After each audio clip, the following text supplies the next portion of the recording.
Welcome to the island, where any desire can come true, or turn into your worst nightmare. Yes, I'm talking about the iconic 1977 to 1984 series, Fantasy Island, where Millionaire host Mr. Roarke and his unforgettable assistant Tattoo welcomed guests to live out their fantasies for a price. But behind the palm trees and picture-perfect paradise lay one weird truth after another. From secret backstories and odd guest stars to production stories you never heard. Let's step off the seaplane and into the unknown. Here are 15 weird facts about Fantasy Island you probably didn't know. Number 1. The show started as a joke. Fantasy Island wasn't born from a serious brainstorm. It came out of sheer frustration. In a 1970s pitch meeting, legendary producer Aaron Spelling had already had 6 show ideas rejected by ABC. Feeling sarcastic, he blurted out, "So what do you want? A show about some island where people go and all their sexual fantasies are fulfilled?" Instead of laughing it off, one of the execs perked up and said, "Actually, yes." Spelling was shocked, but leaned into the idea. That flippant comment became the seed for Fantasy Island, with a blend of mystery, morality, and sensual escapism that kept audiences coming back week after week. It was risky, unconventional, and more than a little weird. But ABC greenlit it, and Saturday nights were never the same. Sometimes the best ideas start as a joke, and this one turned into a classic. Number 2. Orson Welles almost played Mr. Roarke. Before Ricardo Montalban stepped into that iconic white suit, the network had someone very different in mind to play Mr. Roarke. None other than Orson Welles. Yep, the Citizen Kane guy. ABC originally offered the role to Welles because of his commanding presence and mysterious aura, which would have totally changed the tone of the show. But there was one big problem. Welles had a reputation. He was famously difficult to work with, demanded total creative control, and insisted on elaborate sets and lighting, even for a TV pilot. During early conversations, it became clear he wanted way more power over the show than the producers were willing to give. So they passed. That's when Aaron Spelling brought in Ricardo Montalban, and it turned out to be the perfect move. Montalban gave Mr. Roarke that calm, eerie charm that became the heart of the series. He was mysterious but not intimidating, powerful but soft-spoken. It's wild to think how different the show would have felt if Orson Welles had been the one greeting the guests each week. You are forbidden to touch the unborn child. So, if you cannot take all, you take nothing. Number 3. Deplane. Deplane was almost cut. It's the most iconic line from the entire series. Tattoo ringing the bell and yelling, "Deplane! Deplane!" But here's the wild part. That moment almost didn't happen. The producers originally thought it was too silly and maybe even a little too over the top for the mysterious vibe they were going for. Hervé Villechaize, who played Tattoo, pushed hard to keep it. He believed it gave the show a fun, memorable opening and helped his character stand out. And he was right. That tiny moment became a pop culture catchphrase overnight. People shouted it at parties, comedians parodied it, and it's still referenced today, decades later. But the plane itself was no prop. It was a real Grumman G-44 Widgeon seaplane. It belonged to author Richard Bach, who wrote Jonathan Livingston's Seagull. And every time they needed to film that now famous arrival scene, they had to rent it. Sometimes it wouldn't even be available, so they used recycled shots from earlier episodes. So yeah, the most quoted line of the show, and the entire setup shot that goes with it, was almost scrapped. Imagine Fantasy Island without it. You can't. Number 4. The plane was used for drug smuggling after the show. The seaplane that famously brought guests to Fantasy Island had a wild life after the series ended. The aircraft ended up in private hands after production wrapped, but instead of sitting in a museum, the plane was used in criminal operations, including drug smuggling. In the 1980s, U.S. Marshals seized the plane after it was used to transport cocaine across state lines. Over the years, it changed hands multiple times before finally being sold at auction in 2016.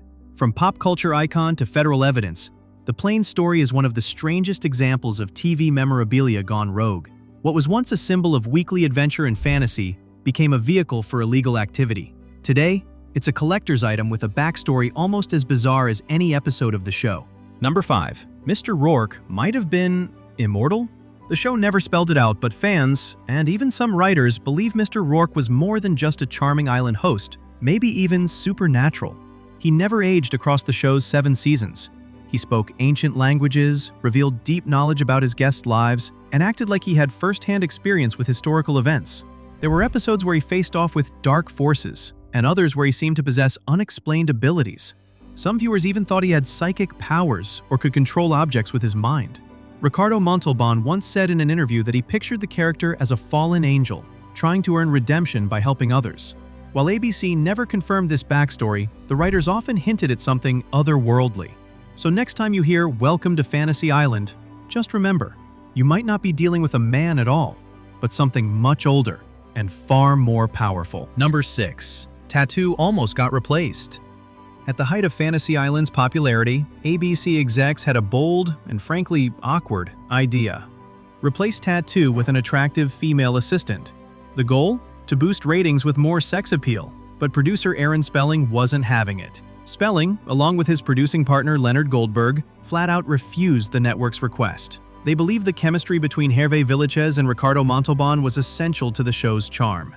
Their bond wasn't just on screen, it was built into the DNA of the series. Spelling told ABC that if they pushed the change, they'd have to find new producers too. That's how close Hervé came to being replaced, not because of performance, but because of executive image tinkering. In the end, Spelling's loyalty won out. Tattoo stayed, and his dynamic with Mr. Roarke remained intact, at least for a few more seasons. It's a rare example of Hollywood standing its ground for the right reason.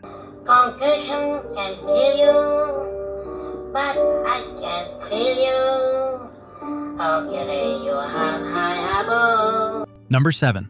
The series began as 2 standalone TV movies. Before Fantasy Island became a weekly series, it started as something else entirely: 2 made-for-TV movies. The first aired in 1977, and the second followed in 1978. These weren't typical pilots either. They played more like full-length event films, each telling multiple stories with brand-new guests and twisted fantasy outcomes. The early movies were a bit darker and more adult in tone than the series that followed. The fantasies had sharper edges, more moral ambiguity, more psychological suspense.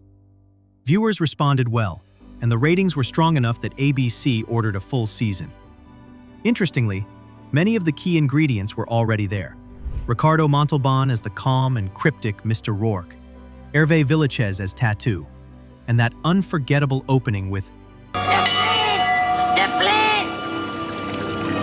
The TV movies were a trial run, and they proved audiences were ready to escape to a place where dreams could come true and go terrifyingly wrong. Number 8. Mr. Roarke's Island Wagon was a weird product placement ride.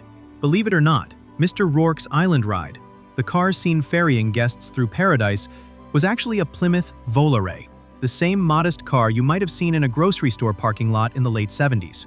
But on the show, the Volare got a serious tropical makeover. It had red color customized with a striped canopy, special trim, and a luxury polish that made it feel like part of the island's fantasy. Even though the Volare was really known as an affordable family car, not a dream machine. And it didn't stop there. Tattoo, Mr. Roarke's ever-enthusiastic sidekick, got his own miniature version of the Island Wagon, a tiny, matching car designed just for him. Styled the same way, it gave the duo a whimsical, almost cartoonish presence as they cruised around greeting guests and setting fantasies in motion. And here's the weirdest part. The show's star, Ricardo Montalban, was also a longtime spokesman for Chrysler, the company that made the Volare. So was it product placement? A subtle brand tie-in? Or just a coincidence with great marketing potential? Number 9. Behind-the-scenes drama with Tattoo. While Hervé Villechaize's portrayal of Tattoo became iconic, things behind the scenes weren't nearly as cheerful. Villechaize, who stood at just 3 feet 11 inches, was originally cast for his unique look and booming personality. But as the show gained popularity, so did his demands, and tensions began to rise. By the early 1980s, Villechaize reportedly began showing up late, clashing with crew members, and insisting on equal billing and salary with Ricardo Montalban. He believed his role was just as central to the show's success. In a way, he wasn't wrong. Tattoo was beloved by fans. However, producers disagreed, and after season 6, they made the controversial decision to fire Villechaize. In season 7, a new character, Mr. Lawrence, played by Christopher Hewitt, was introduced, but fans never really warmed up to the replacement. Sadly, Villachez's personal life also spiraled. He struggled with depression and health issues related to his condition, and tragically died by suicide in 1993. It's a tragic reminder that sometimes the most joyful characters are played by people fighting the darkest battles. Number 10. The island was mostly movie magic, filmed in California. Despite the sweeping shots of tropical paradise, most of Fantasy Island was filmed nowhere near an island. The opening sequence, with that lush coastline, ocean breeze, and the plane gliding over palm trees, was filmed in Kauai, Hawaii. But beyond that intro, almost everything else was shot right in Southern California.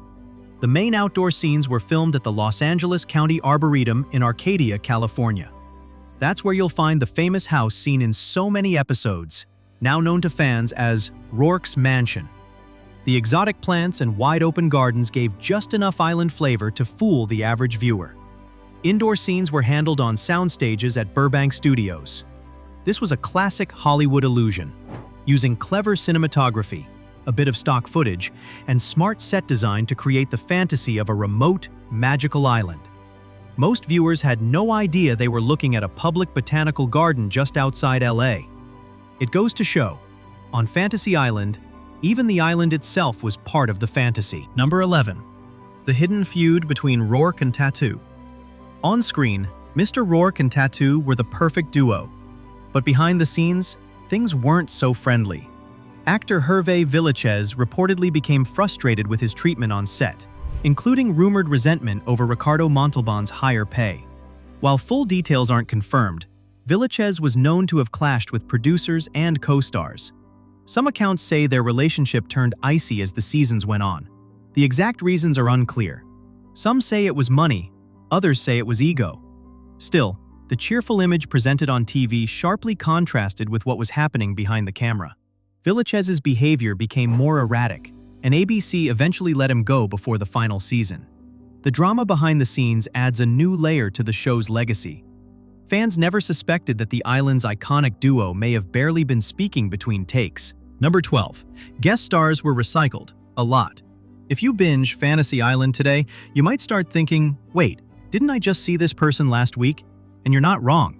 The show had a habit of bringing back the same actors over and over, even in totally different roles. This wasn't a creative decision so much as a budget-friendly one. ABC wanted to keep costs low, and many of the actors were under contract or already familiar with the studio system. Plus, since each episode featured new fantasy storylines, the show could cast the same actors without much risk of viewers noticing or caring. Some actors appeared 3, 4, even 5 times throughout the series, playing completely unrelated characters each time. It got to the point where regular viewers started playing a game of Spot the Repeat. But here's the thing, it kind of worked. The show had a surreal storybook vibe, and reusing actors only added to that dreamlike atmosphere. On Fantasy Island, nothing was ever quite what it seemed, including the guests. Number 13. Tattoo's dressing room sign was wild. One of the most quoted behind-the-scenes stories about Hervé Villachez is that he had a sign on his dressing room door that read, "Instructor, first lesson free." The story has been repeated in pop culture articles and gossip columns, painting Villachez as a Hollywood playboy who clashed with the family-friendly image of Fantasy Island. While the sign's existence can't be confirmed in reliable sources, there's no doubt that Villachez enjoyed his fame and leaned into a provocative persona. He was known for dating models and often brought chaos to the set with over-the-top behavior. Still, without a photo or first-hand confirmation from a credible source, this quote remains anecdotal. Whether the sign existed or not, it represents a common contrast in Hollywood: the difference between the image sold on screen and the reality behind the camera. In Villachez's case, the line between character and celebrity was often blurred. Number 14. The final season took a strange turn. By the time Fantasy Island reached its 7th and final season, things had changed, and not for the better. The most obvious shift: Tattoo was gone. After Hervé Villachez was fired, producers introduced a new assistant, Mr. Lawrence, played by Christopher Hewitt. But fans just didn't connect with the replacement. The tone of the show also began to drift. While Fantasy Island always had a mysterious vibe, the final season leaned harder into darkness and melodrama, sometimes dropping the playful charm that made earlier episodes work. Ratings started to fall, and critics felt the show had lost its magic touch. Behind the scenes, budgets were tighter and scripts were rushed. ABC pulled the plug in 1984 after a shortened season. The series ended not with a grand finale, but with a quiet fade-out. It wasn't the send-off fans had hoped for. Still, even with its bumpy landing, Fantasy Island left behind a 7-season legacy that blended fantasy, morality, and mystery in a way no other show had done. Number 15. Fantasy Island never really ended. It keeps coming back. When Fantasy Island closed its doors in 1984, that wasn't the end of the fantasy at all. Over the years, Hollywood just couldn't resist returning to the island again and again. The first comeback arrived in 1998, with Malcolm McDowell stepping into Mr. Roarke's white suit. This reboot leaned hard into the show's darker side, turning Roarke into a more mysterious, almost supernatural figure. The tone felt more gothic and psychological, fitting for director Barry Sonnenfeld, who also made the Addams Family movies. Then in 2020, Blumhouse Productions reimagined Fantasy Island as a horror movie, where dreams quickly turned into nightmares. It wasn't a hit with critics, but it proved the concept still had power. Finally, in 2021, Fox revived the show again, this time with a new Roarke, a modern setting, and a fresh, emotional tone. It even got renewed for a second season. Decades later, one thing is clear. You can leave the island, but the island never really leaves you. So, which weird fact surprised you the most? Or do you remember a favorite episode, fantasy, or character from the original Fantasy Island? We'd love to hear your memories in the comments. And if you enjoyed this trip back to the island, make our fantasy come true. Give the video a like, subscribe, and hit the bell so you never miss another nostalgic adventure.